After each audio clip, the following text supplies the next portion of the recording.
Thanks to Chime, the most downloaded banking app, for supporting Too Good to Be True. With payday up to 2 days early and fee-free overdrafts up to $200, they offer financial peace of mind. See for yourself why Chime is so loved at chime.com/toogood. If you've been watching the news or being on social media or just generally existing in the world these days, you're probably aware that there's a lot of talk about us potentially heading for a recession or already being in a recession or not even knowing the difference. And while at TFD, we don't believe you can ever fully recession-proof your finances, we do believe that there's a way to go into or navigate through a potential recession that sets you up for success and minimizes potential economic damage. So on Friday, November 18th, 2022 at 12 Eastern, we are hosting the Recession Roadmap Retreat, a mini conference that covers everything you'll need from the financial to the professional to minimize any potential damage a recession might have on your finances.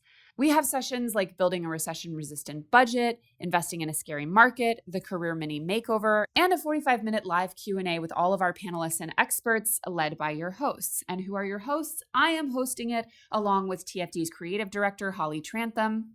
And your ticket gets you access to the full event, including a recording which you can watch at your convenience if you can't join live, a participation in the live Q&A with all the panelists, a printable workbook that builds on the sessions of the day, and access to early bird pricing and discounts for upcoming events. Tickets are usually $19, but if you use the exclusive YouTube discount at the link in our description, you'll get your ticket for just $15. Once again, that's the Recession Roadmap Retreat on November 18th, 2022, or whenever you can watch if you can't join us live, and I will see you there.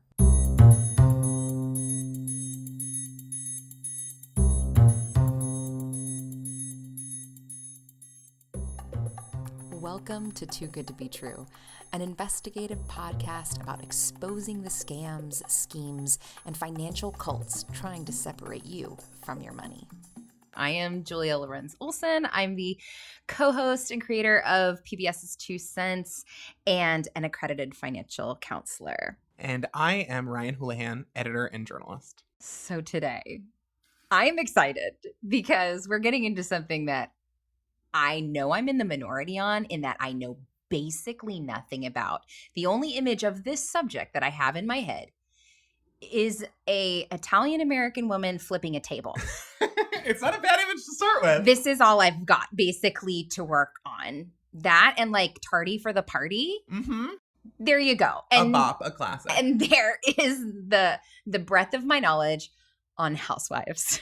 So let's talk about it. The Real Housewives is, listeners may know it, but if you don't, is a reality TV franchise that launched in 2006 on Bravo. 2006. Yeah, it was originally called Behind the Gates, and the concept was going to be about this exclusive suburban area in Orange County and following these families and their drama in Desperate Housewives style. I do remember, because that was right at the time that I was graduating, going to college, and I was like a Bravo devotee. And I remember seeing this and thinking, that seems toxic. Like, I just remember being like, I don't know about this. It certainly is. The show went on to evolve away from the family aspects. We get a lot less of the kids.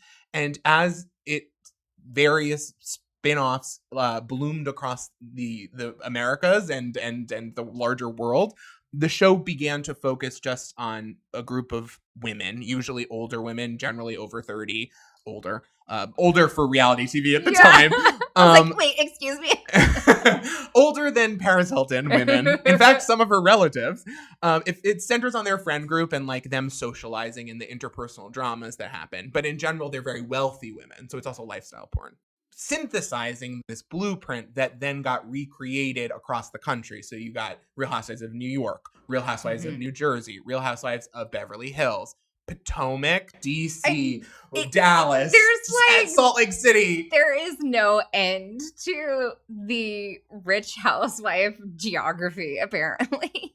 So this might seem like a really stupid question, but isn't the title Housewife? And why do they all have businesses? Like, why wasn't it the rich business owners of the real Potomac entrepreneurs? Like, do most of them start out with businesses, or is that something that they build later on? So the show has evolved intensely over over its lifespan, and it has experimented. But one of the most impactful figures to ever be part of the Bravo universe was Bethany Frankel. I do know this name. I know, isn't it like the Skinny Girl brand? Yeah, Which, indeed, like, it is. Toxic is right there in the name. Skinny Girl. I know she went through a divorce. I know she has a daughter named Poppy. Is that right? Dang. Okay, I'm just like she's a daughter with a different name, but unlike her, I'm not going to share it because it's nobody's business. That's so true. Right, here we are, commodification of kids again. Yeah. Oy. Well, so Bethany went on the show as a non-housewife. She was literally wasn't a housewife. She had none of the trappings. She was not similar to any of the women who had previously been on the franchise. So she broke the mold. She broke the mold. She was in supermarkets hawking cupcakes she made herself, trying to get a Bethany bakery started. She was driving around in a car that was covered in stickers that pushed her brand. Which was what? At the time, it was Bethany Bakes. She wanted to be a healthy, food influencer. Martha Stewart. She was actually on The Apprentice, starring Martha Stewart, and came in second, which had to burn for Bethany. The Venn diagram of toxicity there is extra. Because in this housewife world, having something that someone else doesn't can create conflict. She was able to create storylines about how she was going to do this healthy brand. And to that end, she also published books. Like her first book, Naturally Thin, was a New York Times bestseller. Naturally Thin? It's essentially just like a rough outline of how to create your own eating disorder. Oh, no. It's about calorie restriction and extreme ways of tricking your body. It is, it's very of its time, and it's very toxic. And that brand, Halo, extended to a scene on the show where she ordered what she called a skinny girl's margarita. And this was a margarita broken down to its least calorically intensive, bare minimum. It's it's mezcal, lime, splash of triple sec, and a little salt. And it became a meme with the fans, the Skinny Girl's Margarita. So she parlayed that as an entrepreneur into a bottled cocktail that you could purchase. And it became a thing among her fans, Housewives fans, and then also in the larger world. Every skinny drink you've ever heard of, it really does come back to that flashpoint moment. Meredith Lynch is a writer and a TikToker that I've been a fan of for a while now, who does these amazing videos looking at the integrity of some of these celebrity and influencer brands, much to the celebrities' chagrin. We got the chance to talk with Meredith about all this, and here's a little bit of insight she has on the kinds of brands we've been seeing from celebrities. I think that the things that they sell are often things that they think they can market really well on the show, and that will potentially, it's very aspirational, right? What they sell usually gives the viewer just a little piece of their life, right? Whether that be a cookbook, whether that be hair extensions, whether, that be a clothing line. The viewers of the Housewives who love the Housewives and see it as very genuine and want to be a part of that world will buy into the products that they believe are a piece of the Housewives world. I don't think they sell very much of these products. I don't think that most of the Housewives brands probably sell that well. And that's probably why you've seen them have so many different brands. I think it is, in my mind, it is offensive a lot of the time to people who are small business owners, because most of the time, if I connect with somebody who's a small business owner, they have spent years of their own time. They may have degrees in something. They may, have, saved money, their own money, or, cash in their 401k to do this, as opposed to a housewife who can come in and put their name on something and then 6 months from now just walk away from it. And there's no repercussions for them, right? They can just move on to the next thing. I do think it can be harmful to small businesses. Back to Bethany. So she captured this amazing market. Wow. And because the Housewives audience tends to be female, LGBTQ, and within certain demographics, they're a market that's primed for certain products. Yeah. So that Skinny Girl brand took off, and she sold it for quite a lot of money. And she suddenly became the housewife who went with nothing except her youth and thinness, and had used those two to obtain all the other housewife accoutrements, eventually getting a show on Bravo called Bethany Ever After that gave her a halo Of course, it's of course. all worked out. Bethany has it all, and you can just answer, and you can just listen to Bethany. And if you don't like Bethany, we have dozens of more housewives who all in turn saw Bethany making this money and said, oh my God, reality TV is an enormous audience and a great venue for product pitching. So it went from her being teased and made fun of for not having a husband as a quote housewife to other housewives feeling inadequate because they don't have a business. See, I think that's very interesting because if I'm thinking of the chronological timeline right, like this whole time, like since that like 2006, I'm just thinking like I was coming out of high school, going into college, and then right about that like kind of 2008, 2010, that's really where I started to see hustle culture show up. And it seems like it's infiltrated on this where it's like, you have to have a small business. Like entrepreneurship is the way out. Well, there was a time not that long ago where feminism became girl boss feminism. Yeah. And girl boss feminism, as we may or may not know, is the idea that if a woman does business in a capitalist society like a man does, that it's better or different. And to the housewives who wanted to make money and save face and, keep up with Bethany and etc., that became a call to not only monetize all of this stuff, but to show that it's a great storyline of your growth. Look, I was a housewife for years, and then I discovered this product, or then I had this idea, or then I thought I could help people.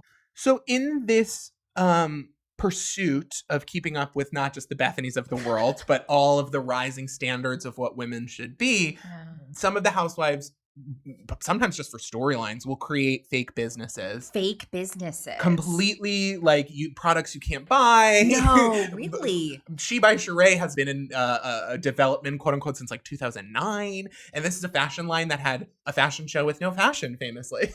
What? These are entirely fake businesses that exist only as vanity projects and storylines on The Housewives. So it's just basically for content, is like a masquerade of I'm starting a business and let's film that? Is that true? Yes. I mean, some housewives have dined down on it and now dine on it exclusively. I mean, Lisa Vanderpump's restaurant businesses were successful for a restaurateur, certainly, but they skyrocketed to success when she created spin-offs that took place in those restaurants. Wow. And that only happened because she talked so much about her businesses on the show, and she would bring the housewives into her businesses. Mm-hmm. And so other housewives want to reach this level of success really quickly, especially if you're in a, 10 episode season, maybe even 18 episode season. Seems like a long time. It's not. They shoot for 6 months, and you need to end on a success for your business. So you'll do anything, including turning your business into an MLM. Oh my God. Like as somebody who has, started multiple different kinds of businesses, they do nothing but take from you. Like they do nothing but take all you the time. You don't have time to have children and film a reality show, which includes vacations that go on for 3 weeks at a time. No, of course not. Again, it kind of goes into the whole, like kind of social media entrepreneurism for content making. I mean, this is so the toxic. prestige version where, they will have launch parties and wear t-shirts and have branded campaigns and make social media accounts with fake followers. And that stuff for fake business. So much money. And they never tell you when the business fails, it's I lost interest, or I'm doing this other thing, or I've sold it, or it's vague. They never tell you what kind of losses they incurred. Yeah. And those losses are usually covered up by their paycheck from the show. Uh-huh. Here's more from Meredith Lynch on why celebrities find these kind of private boutique brand launches so appealing. I think it just got so easy to do private label. And I think that the 24-hour news cycle and the many different forms of social media have made it that you need something constantly. You constantly need something to be promoting. You constantly need something to get your name in things. And I also think a big part of it is that to be famous is very expensive. And I think that, me, as someone who's not famous, sometimes forgets that. And I'm not saying that in a sort of like, oh, poor little rich people. What I'm saying is, if you want to be this big, if you want to be, Kardashian big, you have to have a whole team and you have to pay them and you have to keep up with this lifestyle. So you need to have multiple ways of getting income. And we also know that because of streaming, things like TV and movies do not pay what they used to pay. So everything is, you're not making as much and you have to pay more to stay famous. In the best case, it's a silly storyline about a toaster oven that never gets made and nobody gets hurt, and you get a lot of funny scenes about the photo shoots for this oven that doesn't exist. It makes for a good TV show. I watch all of them. But in its worst iterations, it can become just a flat-out MLM. Or, even more troublingly, straight up phishing scams, like illegal. Really? I mean, we have people doing wire fraud, securities fraud, tax evasion. One woman whose lifestyle, for example, was allegedly supported by siphoning money from plane crash victims through her husband's law firm. Allegedly. A really good example of a housewife who, has followed the Bethany model is Teddi Mellencamp. Teddi Mellencamp is probably the most nefarious pyramid scheme runner on Housewives of the many pyramid schemes being run. Really? She is the daughter of John Cougar Mellencamp. I was about to say, any relation to... Former stepdaughter of Meg Ryan. Wow. Yeah, she's got mail.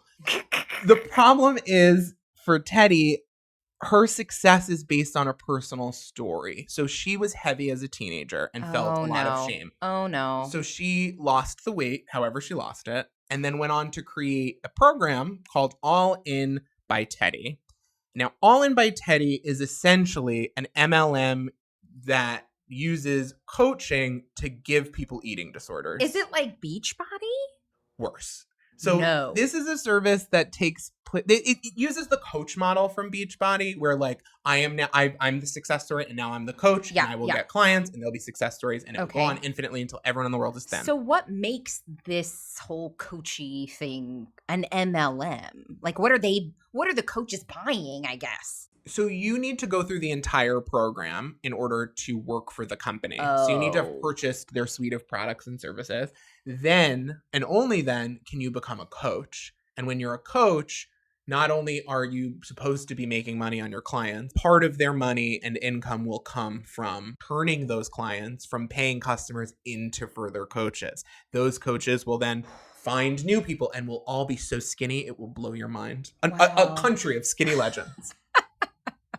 I would say observationally, the idea of the infinite growth coaches versus a limited number of clients you can service, one of those looks a lot more profitable in the long term and might be why you're getting into this, in addition to wanting to change your body. Makes sense. Why it hasn't worked yet, who can say? Why aren't we there right now? But the most expensive program is $600 a month. $600 a month? And that's just to get you started. Are you getting like plastic surgery with this? Like, why is this You so are getting expensive? text messages that bully you. Text messages that bully you. So you would write like, this is what I've eaten, and they'll write back, that was way too much. You need to do XYZ exercise to burn off the, 3 pieces of lettuce that you called a taco. Her first program that most people will do is an expensive 2-week boot camp style intervention. How expensive are we talking? It's $600 for 2 weeks. For 2 weeks. For 2 weeks. And then after you've detoxified, quote unquote, red flag word number 1. Please, no. You have a liver. You don't need to detoxify by not eating. That's not a healthy, no. Once you've reset, quote unquote, your body, then you can go on to their monthly program, which is $400 a month, which you indefinitely commit to. Like, that's a pretty nice car payment. You know what I'm saying? Like, you could get a meal delivery service. Exactly. Like, you could legitimately have, a personal trainer. Yes. What? My mind is blown right now. So once you've committed to that, you can also go on to the, quote, weight and workout stage, which is $5.90 a single day or $165 a month. And this will include you providing proof of your weight and that you finished cardio workouts to the coach.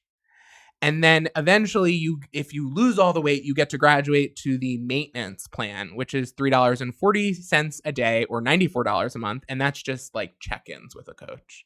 But that you can only get there. You only want that if you've already done the intensive eating disorder creation. It's almost like you have to buy your way into thinness and you don't get the cheap part until you've won. Yes. And this fitness, quote unquote, advice is so dubious that you'll probably never get there.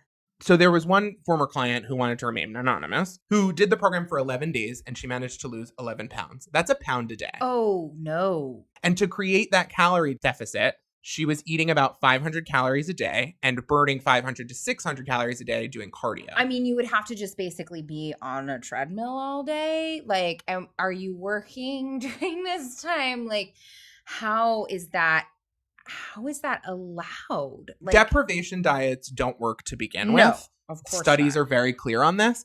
But when you're in the coaching scenario and someone is texting you constantly, it becomes a test of will and of your worth. And if that individual accountability can create not just peer pressure, but a bullying environment. Yeah. Because any sort of mistake and quote unquote mistakes, these are your body overriding your intention to not feed it. So this would be like, you're sitting around all day, the amount of concentration required, if you were to break it for even a moment, you tell your coach, in all honesty, this is what I did, and you get punished. Oh my gosh. That just seems, honestly though, obviously it is toxic and horrible and not in any realm of like healthy or acceptable. But it makes me think about this penchant we have for like being consensually bullied. Yeah. Like there's a whole, like I think of Tony Robbins when he's up there, like when he speaks to people, like people who have come, they pay all this money. I think of pastors who also have this, like, they call it a bully pulpit, like there's a reason for, there's just like this penchant for like self-flagellation that we have that I think people are monetizing. Well, because it feels empowering to choose the abuse. Oh, say that again. It feels empowering to choose abuse. It feels like it's not just coming at me. It's not society. It's me. And I know why I want it. And it's to solve this problem. But abuse is never going to solve your problem. That's never the answer. I don't think I can come up with a single problem where I'm like, abuse yourself. This is, oh my gosh, that right there, I think is so interesting. Now, Teddy's whole MLM structure has been advertised by the show repeatedly as her small business. It's completely glossed over the actual facts of her diet or even how the business is structured. She has to have some major issues, like.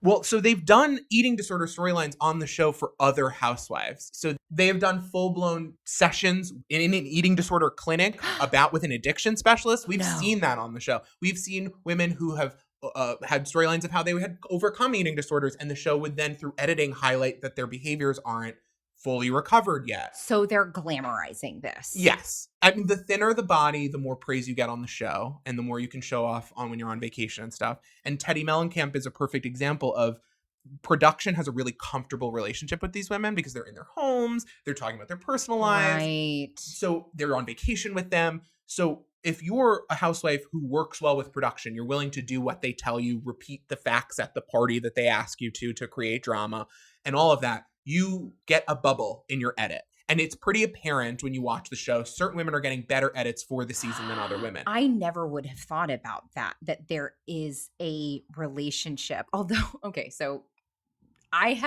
don't think I've ever watched a single episode of The Kardashians. I don't think I ever have. But recently, I know I guess they're ending their show. They moved the show to Hulu now. I was watching this video of them telling their production team and like people are crying. And I'm like, I didn't think about that there is obviously a whole crew of real people who are there all the time watching them. And that, of course, like you would want to foster some sort of relationship with them. But I never would have thought that ends up in the editing room. But of course. I mean, there are whole scammy businesses that are huge storylines on the show. Like, this person's a fraud. Let's reveal them. Here are the details. Let's get their victims out, like talking to other housewives. And like, they will play out that storyline, but they do not play it out for everybody. So the show doesn't So give it picks the winners and losers. It decides which of these MLMs it will focus on as MLMs and which of the MLMs they will call Candy's sex toy business, for example. Wow. Do you know how popular this is? Like, how many people are really into this? It's actually tough to say because these businesses purposely obfuscate their user bases on social media to look better. So they'll buy likes, they'll buy engagement. Actually, we spoke with Meredith Lynch about how some of these businesses don't even go to the trouble of cleaning up their bad reputations on social media. Some of them are using bad reviews as a kind of filter to keep out savvier customers. But this is not a method they want us drawing attention to.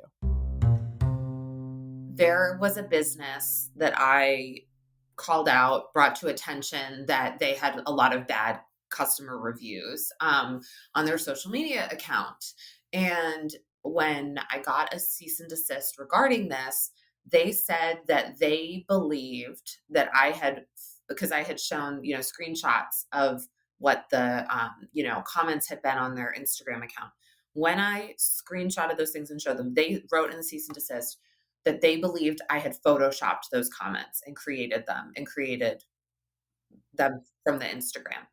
Like, no, those are your consumers. And, you're not caring for them. You don't care. And I went back on their Instagram last night. Okay. And now we're talking, this stuff that I had done was like back in the end of the summer. Right. And so they have lots of new posts up. They have comment after comment after comment on recent things that are the exact same kind of comments that I was screenshotting and showing months ago. They continue to provide the same level of service to their consumers.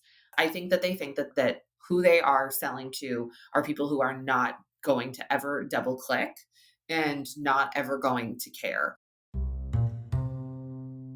All In is one of the few businesses that actually does function in the real world as quote unquote business. It's actually doing transactions and it has clients because those clients have come out later to say, what the hell was I doing? Wow. Another example of that MLM structure at work is Candy Burris, who is maybe the Real Housewife of Atlanta. Tardy for the party, right? Yes, she wrote Tardy for the Party. In addition to No Scrubs, she is a Grammy Award winning artist. Wait, hold on. She wrote No Scrubs? She wrote No Scrubs and Bills. I know.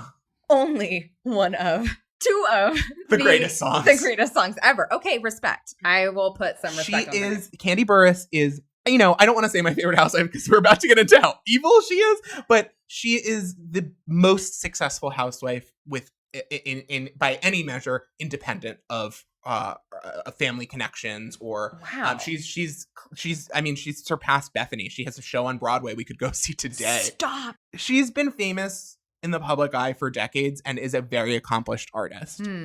She has parlayed this into various businesses. So she has restaurants similar to Lisa Vanderpump that do pretty well, including a spinoff show on Bravo that takes place at a steakhouse. Of course. Called Candy and the Gang. Very entertaining. A steakhouse. She also has, in addition to her entertainment brands, she has an MLM similar in structure to Avon, where she sells sex toys called Bedroom Candy. Okay. I have actually, true story, been to a sex toy MLM party. This was a long time ago. I don't even remember. I know it wasn't that one. It starts out like a bachelorette party and it ends like a pyramid scheme. Exactly. Well, they push this brand on the show left and right. I literally watched an episode last night where they were pushing the Bedroom Candy brand as fun, sexy, all your girlfriends can participate. We've had whole conferences where Candy is the conference isn't the focus, but it is mentioned multiple times that that's the event that we're at. And the model is similar. You're only really going to make money if you can recruit people to recruit people to recruit people. And the sex toys are a fun thing you obtain along the way. Well, and so I'm just thinking of Avon and Mary Kay and these other types of MLMs where the quote unquote consultant is buying the product. So I'm just I have this vision of a whole closet full of sex toys. I mean, how many dildos can one person use? I mean, you're asking me? Moving on. That is one of several MLMs that have been on the show. Another hotbed for MLMs is Real Housewives of Salt Lake City. Okay. So Salt Lake City. I mean, Mormonism, MLMs, like that The seems... world's capital of Mormonism and the world's capital of multi-level marketing. Have you ever thought about how much simpler your life would be if you didn't have to worry about money? While money technically can't buy you happiness, a life where you can feel good about your financial decisions will definitely make you happier and feel more at ease. That's where our friends at Chime come in. They're the most loved banking app and were the most downloaded banking app in the US last year. Like us, they believe basic banking services should be helpful, easy, and free. Chime offers their customers financial peace of mind. And as you can tell from our podcast, financial peace of mind is invaluable. How do they do this? They offer payday up to 2 days early and fee-free overdrafts up to $200. All of this with no annual fees, large security deposits, or credit checks in order to apply. I have to say, overdraft fees have dogged me my entire life. Even now that I have much more financial security than I've ever had before, I can't stand overdraft fees. It comes at the most inconvenient time when you're in a crisis and you haven't thought about moving your money around. It's my money. I just want to use it. So the idea of being free of that, it actually does bring me joy. See for yourself why Chime is so loved at chime.com/toogood. That's chime.com/toogood. Chime is a financial technology company, not a bank. Banking services and debit card provided by the Bancorp or Stride Bank N.A. members FDIC. Early access to direct deposit funds depend on payer. SpotMe eligibility requirements and overdraft limits apply. See chime.com/SpotMe. Chime was the 2021 #1 most downloaded banking app in the US according to Apptopia. Visit chime.com/toogood.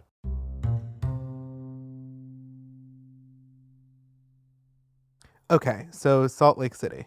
Who are these women? I mean, are any of them actual Mormons? I'm curious. So many of the cast members are either currently or formerly Mormon. Mm. And so the show ties in a lot, more than any of the other shows in the franchise, ties in a lot of stuff about faith and community. Both the positive and negative aspects of something like a religious community or a financial, like business relationship. See, over in Salt Lake City, the problem with exposing the MLMs and the negative businesses is that there are so many scams and crimes being done by the cast that they have to pick one and maybe a half per season to focus on. No. So Whitney Rose has gotten away with her husband scandalously having several lawsuits from his former company, which was determined to be a pyramid scheme. The show has never even brought it up. Even though she has talked about her own company, which originally was a pyramid scheme. Her own company, Iris and Beau, was originally a skincare pyramid scheme that has since changed its business model as she has become aware of how the show exposes businesses like that. Wow. And she made it under the wire to make that change for her business because at the time, there was other scandals going on in the Housewives world. Is it about skincare specifically that makes it so... Everyone has skin and everyone's insecure about it. And it's not your weight. It's not... Man. It's a very easy fix. Yes. Because all it involves is just buying and putting it on. Like there's no... And generally the active ingredients in those products are going to work. I mean, if you use a lactic acid product, you're going to get lactic acid results. The difference is, who are you buying it from? Is it a brand like The Ordinary, which has gotten the price to an affordable range? Or not sponsored. Or is it a brand that wants you to purchase through a coach who is also pushing you to become a skincare coach or something? Yeah. I think it's like, why do we have... If the product is good enough, then that should be how you make your money. Yeah. You know what I'm saying? Like if the product is good enough, then you should act like a normal wholesaler, right? I buy this at a discount, I sell it for more, and that is a viable business. But it seems like there's so much more involved in this.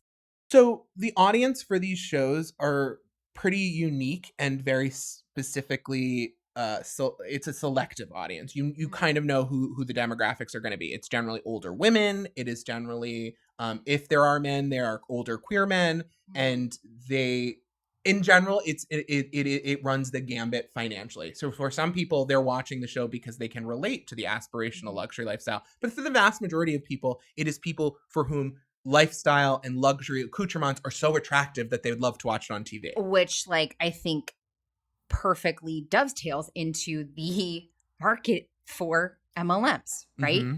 Women who usually have children and have the sort of normal, quote unquote, corporate ladder is like not available to them. And so I can definitely say that when I was really coming out of college, I mean, when I had my child, I, had a pretty well-known business at that time, but I would still get reach outs from, hey, hun, those people through social media as saying like, hey, are you like, I have this amazing business that like, I want to talk to you about. And I mean, there are more than I can count on two hands the amount of friends that I had from high school, from college that ended up, going down that path, always for a limited amount of time. Yeah.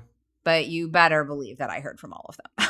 I mean, it's it's tough because you want people to empower themselves. You want people to feel inspired to create their own opportunities. Nobody should feel limited because they're a quote unquote housewife. They could never create a product. They could never. But that's the kernel of truth. I mean, the show reinforces this image of the nuclear family as being something that they all aspire to. They all want a spouse. They all want kids. Is this specifically that Salt Lake City vibe, or is that all of them? I mean, it's very intense in Salt Lake City. I would say it applies to all of them. Maybe New York the least, but where it's too expensive to have children. Exactly. And it's more fun to be like a lounge singing, divorcee. But I think that nuclear family dynamic is also what makes people think that they're the ones that can make an MLM work, because I have such a large social network. I know all these parents and they all have similar problems and lifestyles to me. I'll go around the neighborhood. Yeah. And I'll tell you, there is nothing, honestly, like you just have to bond with people who are going through that, because being a parent, I mean, it's a trauma bond. It is so hard. It is so hard. And unfortunately, in the West, we have this like nuclear family as the model for how and where to bring up children. Whereas in other cultures, you're living in a multi-generational household. So you have a lot more help. And people to step in and say, what are you doing with your finances? Yeah. It concerns all of us. Hey, what's going on? What businesses are you getting into? Critical minds. That's a great point. I never would have thought about that. But yeah, absolutely. You have other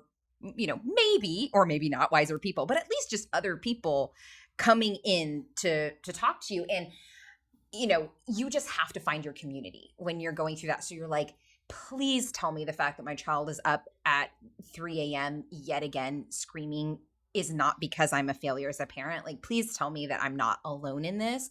So immediately it's like you have to build your network or you will go insane. I mean, the crazy thing about the Real Housewives as it exists is that it gives people scripts for social interactions that are good for reality TV, but not good for interpersonal relationships. Say more.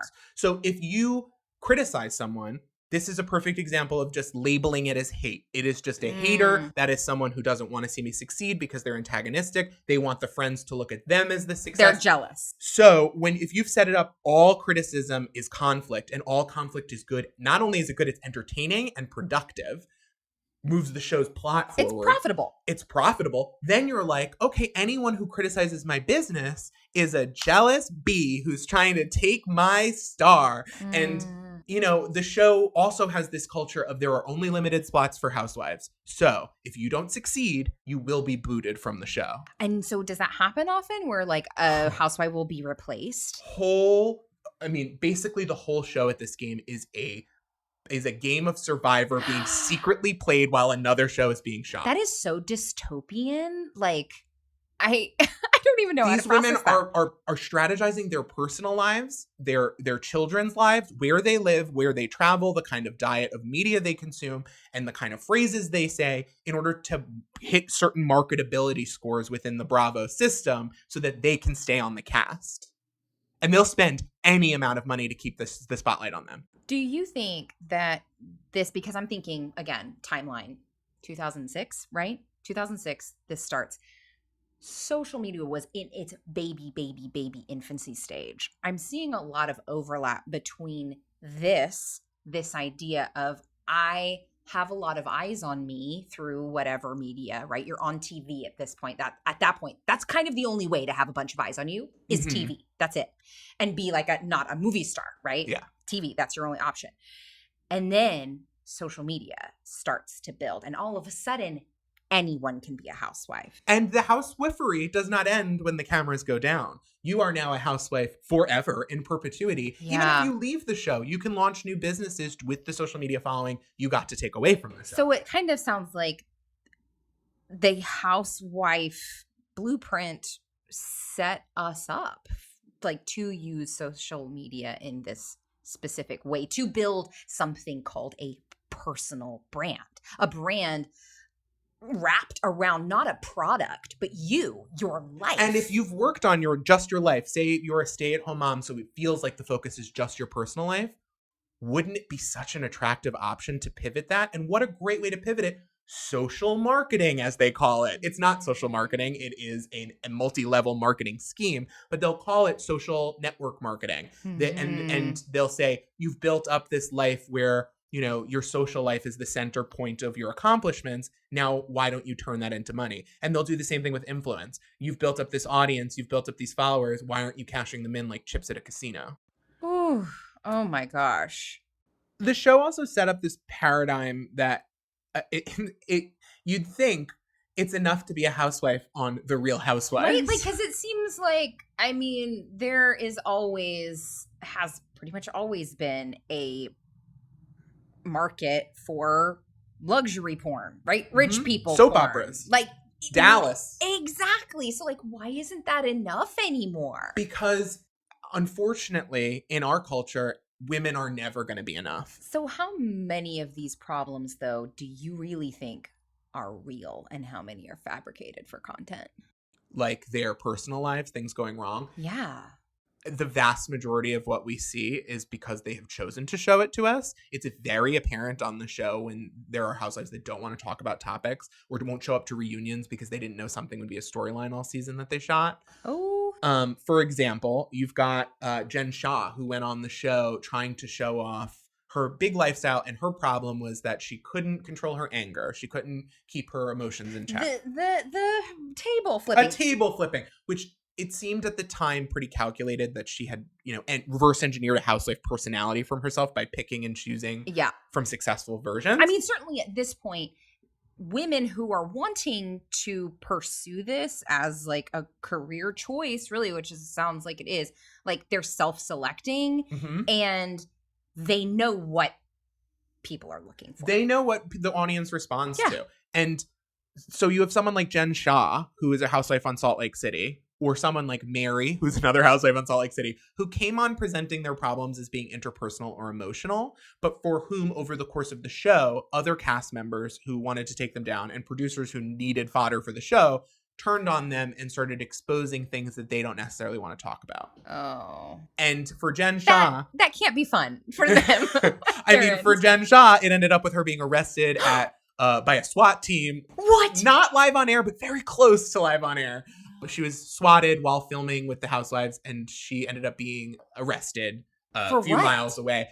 She did essentially spear phishing, which is where you hyper target groups of people who you think will be vulnerable to a pitch. So you find elderly people or people who are at all vulnerable, and you sell them services that you may not eventually deliver on, or repeat charges that they might not have agreed to. And this had gone on for a really long period of time, and the FBI and the Southern District of New York had put together over a long period of time a case.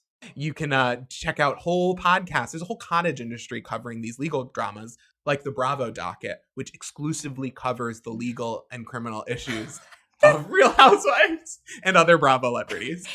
I'm just like seeing this like Dante's Inferno style like levels that these industries that are brought into being from just somebody wanting to be on TV. It's just fascinating. The thing is, those industries end up supporting and cushioning the blow more than they really do eradicate the problem, because you've got two options if you're on a reality show and suddenly the storyline is that you're being exposed. You can go the Mary Crosby route, which is she ran a church that had some, a lot of people have left. Some have appeared on the show. They seem very regretful of their time in their church.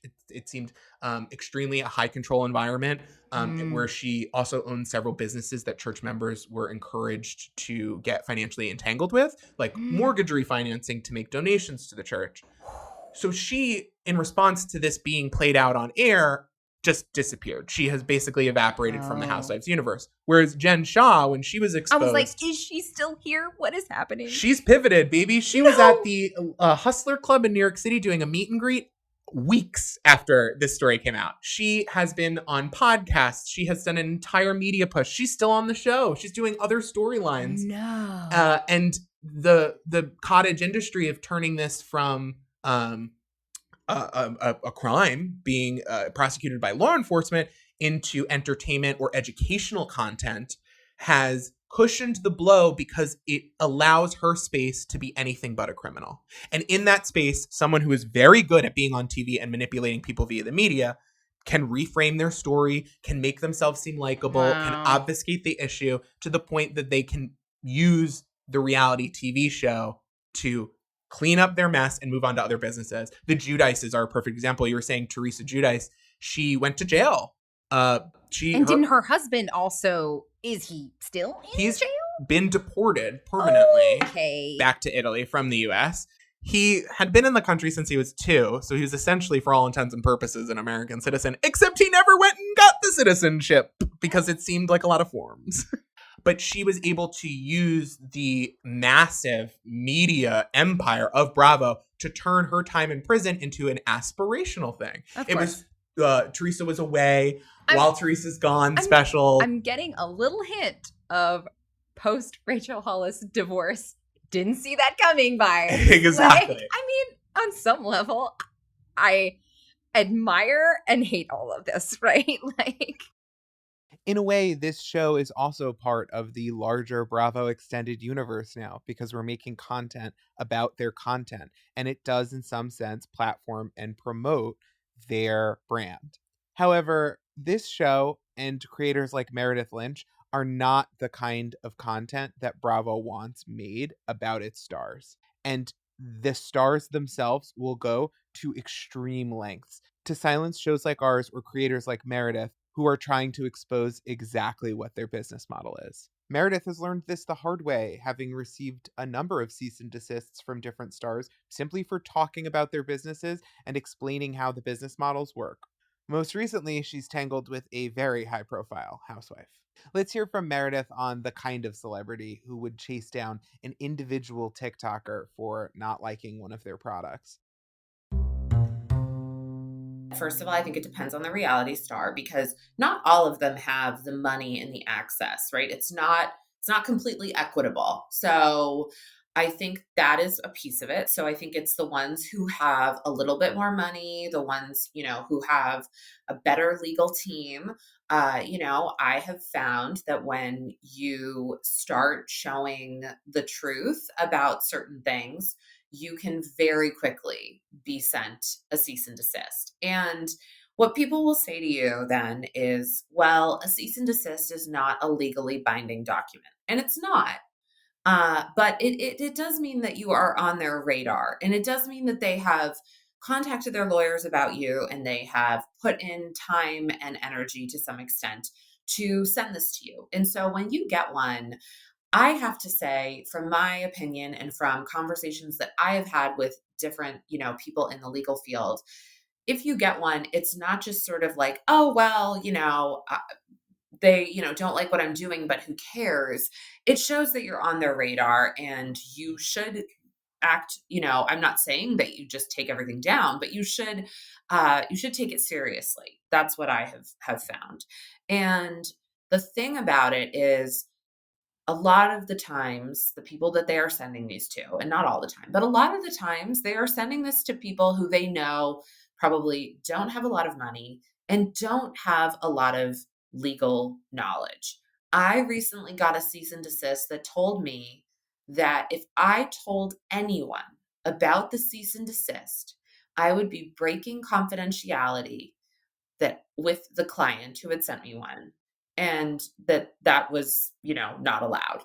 Um, that immediately, even as somebody with no legal background, to me, I thought, I don't have a contract with this person. Why do I have to keep this silent? And for a moment I did. I thought, I can't say anything about this because I would be breaking confidentiality. That to me is very, very scary. It's, to me, it's quite it is. It's, to silence people in that way, to use their, lack of resources to bully them into something, or to make them think that they have some type of legal binding to this person that they don't, was very concerning to me. And then what people will tell you is, well, you should fight it. You should fight it. But what they don't understand is that even to fight these things costs money. Even at the end of the day, the ones that I've spoken with people and they've said that will never hold up in court. This would never hold up in court. But the amount of time and the amount of legal fees that it would take you, meaning me, to get in front of a judge and have the judge say, this is not defamation. This is, entirely true. It could bankrupt me. And I'm just like a regular person. Not only are these people starting their own businesses, some of them are, I don't want to say falling prey, because you can't think, it's hard to think that they have anything but open eyes about using their positions on the show to make money off of the fandom.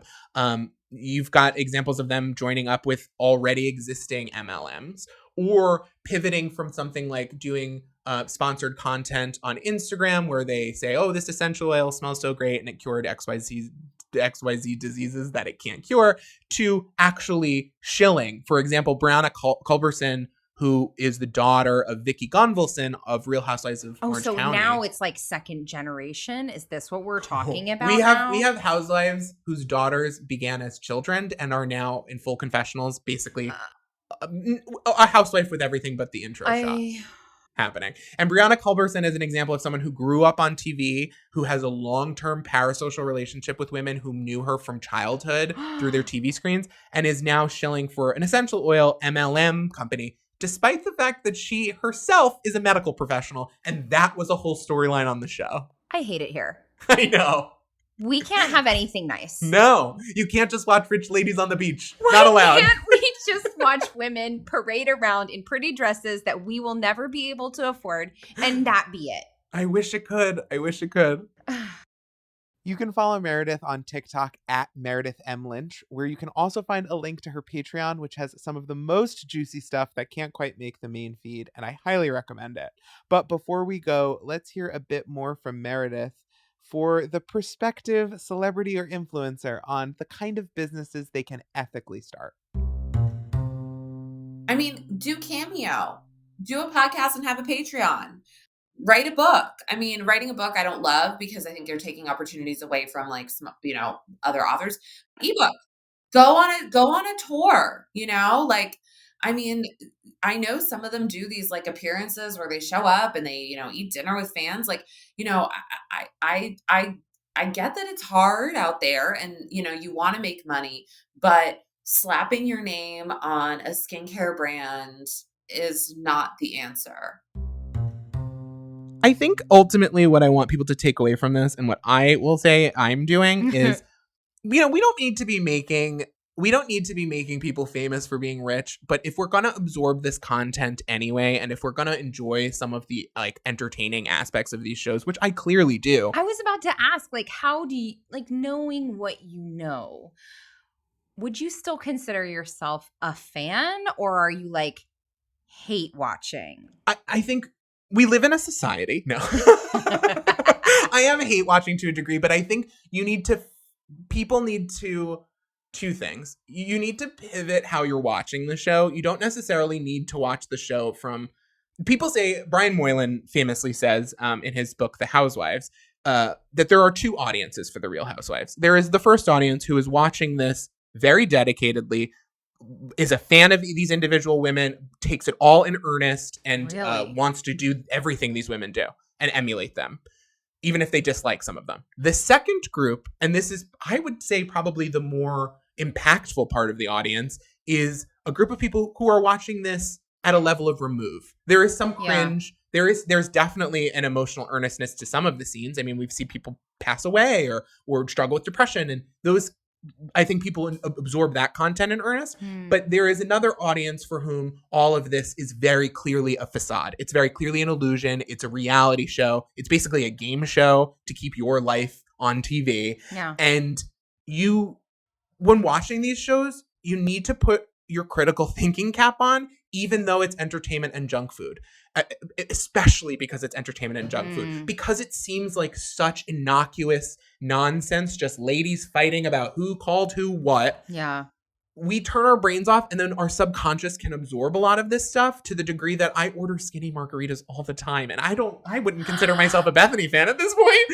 You're trapped. I am They trapped. got you. You need to have critical thinking, but I think you also need to be aware that what you're seeing is not reality. It is called reality. I was about to say, it's a soap opera. Yes. These businesses are generally not real. And if you are suspicious of advertisements, be very suspicious of something that is functionally an advertisement, but refuses to call itself an advertisement. And it can seem like you're just getting a peek into these women's candid lives, but this is not candid. They knew the cameras were coming. They knew what they wanted to show. They know what the message they want you to get is. And you should be suspicious if the message is, buy this, support me blindly. I have the answer to your problems.